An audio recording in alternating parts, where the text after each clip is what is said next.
Here's the box that was inside the parts avatar box, and here is the part number and 11391 for a 2010 Acura MDX.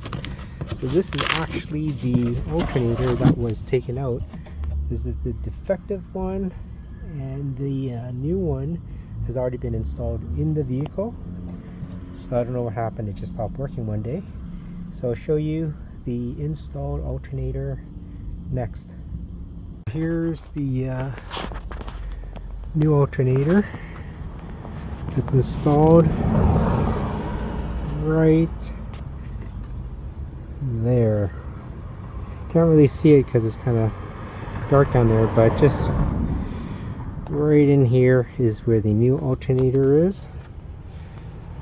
It took about actually it wasn't too bad to get in. It took a little longer than usual because of the tensioning belt.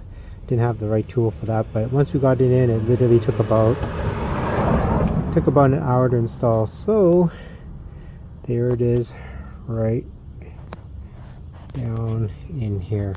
Thanks to Parts Avatar to getting it out to me so fast, so I was back on the road.